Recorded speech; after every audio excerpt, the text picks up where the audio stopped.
اعوذ باللہ من الشیطان الرجیم بسم اللہ الرحمن الرحیم ومصدقا لما بین یدی من التوراۃ ولأحل لکم بعض الذی حرم علیکم وجئتکم بآیۃ من ربکم، اور تصدیق کرنے والا اپنے سے پہلی کتاب تورات کی، اور اس لیے کہ حلال کر دوں تمہارے لیے کچھ وہ چیزیں جو تم پر حرام تھیں۔ وجئتکم بآیۃ من ربکم، اور میں تمہارے پاس تمہارے رب کی طرف سے نشانی لایا ہوں۔ فاتقوا اللہ واطیعون، تو اللہ سے ڈرو اور میرا حکم مانو۔ ان اللہ ربی و ربکم فاعبدوہ، بے شک میرا تمہارا سب کا رب اللہ ہے، تو اسی کی عبادت کرو۔ ھذا صراط مستقیم، یہی سیدھا راستہ ہے۔ پچھلی آیتوں میں حضرت عیسیٰ علیہ السلام کی نبوت کے دلائل کا ذکر تھا، اب ان کی تبلیغ احکام کا ذکر ہے کہ انہوں نے اپنی نبوت کا ثبوت دے کر قوم کو پیغام دیا۔ پچھلی آیت میں حضرت عیسیٰ علیہ السلام کے ظاہری معجزات کا ذکر تھا، مردوں کو زندہ کرنا، بیماروں کو شفا دینا وغیرہ۔ اب ان کے باطنی معجزات کا ذکر ہے، یعنی بغیر پڑھے تورات سے واقف ہونا اور اس کی تصدیق کرنا، اور بغیر دنیاوی قانون سیکھے ہوئے ربانی قانون کو جاری کرنا۔ اس آیت سے معلوم ہوا کہ کوئی پیغمبر کسی آسمانی کتاب کو جھٹلاتے نہیں ہیں، اس کی تصدیق ہی کرتے ہیں، جیسا کہ مصدقا لما بین یدی سے معلوم ہوا۔ یہ دوسری بات ہے کہ اس کے کچھ احکام ضرور زمانے کے لحاظ سے منسوخ کر دیے جائیں۔ پیغمبروں کو کسی قدر شرعی احکام کا اختیار ہوتا ہے۔ دیکھو حضرت عیسیٰ علیہ السلام نے فرمایا وَلِأُحِلَّ لَكُمْ، وَلِأُحِلَّ لَكُمْ کا مطلب ہے میں حلال کر دوں وہ چیزیں کہ جو کچھ تمہارے اوپر حرام تھیں۔ معلوم ہوا کہ حلال اور حرام کرنے کا حضرات انبیاء کرام و رسل عظام کو اللہ کی طرف سے اختیار دیا گیا ہے۔ ایک مرتبہ ہمارے آقا جناب محمد مصطفیٰ صلی اللہ علیہ وسلم نے فرمایا کہ حج کرو۔ کسی نے پوچھا کیا ہر سال حج کریں؟ آپ نے فرمایا کہ اگر ابھی ہم کہہ دیتے تو ہر سال ہی حج فرض ہو جاتا، نہیں، عمر میں ایک بار۔ معلوم ہوا کہ حضور علیہ الصلاۃ والسلام کی ہاں اور نا میں تاثیر ہے۔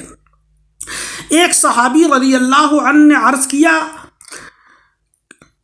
کہ یا رسول اللہ صلی اللہ علیہ وسلم، مجھ سے روزے کی حالت میں جمع ہو گیا۔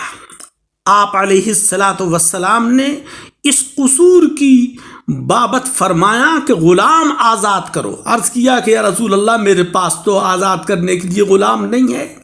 آپ نے فرمایا کہ 60 مسکینوں کو کھانا کھلاؤ یا پھر پے در پے 60 روزے رکھو۔ انہوں نے اس سے بھی مجبوری ظاہر کی۔ آقا علیہ السلام نے انہیں ایک ٹوکری کھجور دے کر فرمایا کہ اس سے اپنا کفارہ ادا کر دو۔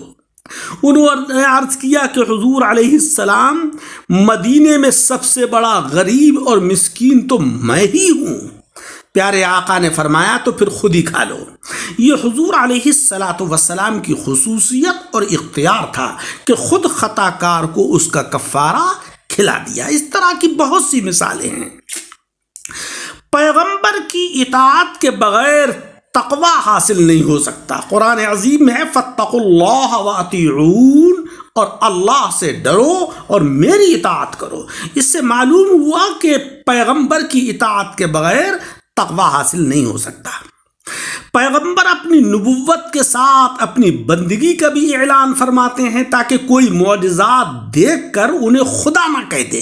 اسی لیے حضرت عیسیٰ علیہ الصلاۃ والسلام نے فرمایا کہ ان اللہ ربی و ربکم فاعبدوہ، بے شک اللہ میرا اور تمہارا سب کا رب ہے، لہذا اسی کی عبادت کرو۔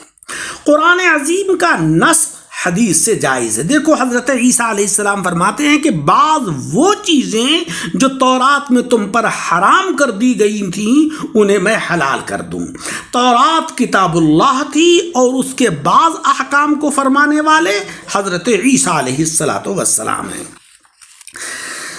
سیدھا راستہ وہی ہے کہ جس پر اللہ کے نیک بندے چلیں، اللہ کے صالحین بندے چلیں، اور منزل سے لوٹنے والے اس کے سیدھا ہونے کی خبر دیں۔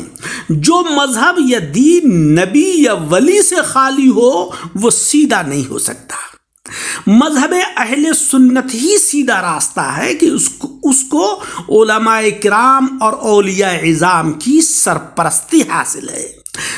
شاہی سڑک کے اوپر گزرنا بہت آسان ہوتا ہے کیونکہ وہ عام لوگوں کے لیے بھی گزرگاہ ہوتی ہے، اور وہ محفوظ راستہ ہوتا ہے کہ اس پر پل اور سرکاری چوکیاں ہوتی ہیں۔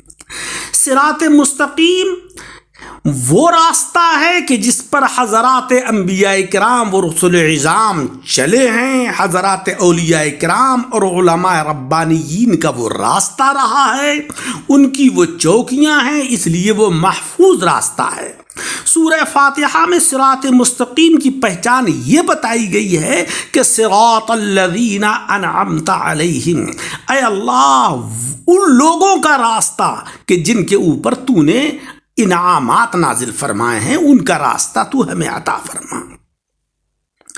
انجیل شریف جو حضرت عیسیٰ علیہ السلام کے اوپر نازل ہوئی، اور تورات شریف جو حضرت موسیٰ علیہ السلام کے اوپر نازل ہوئی، تو انجیل شریف تورات کی ناسخ ہے، جیسا کہ حرم علیکم کی تفسیر سے معلوم ہوا۔ اللہ تبارک و تعالی ہمیں قرآن عظیم پڑھنے، اس کو سمجھنے اور اس کے اوپر عمل کرنے کی توفیق عطا فرمائے، اور ہم سب کو صراط مستقیم کے اوپر چلنے کی توفیق عطا فرمائے۔ آمین بجاہ النبی الکریم۔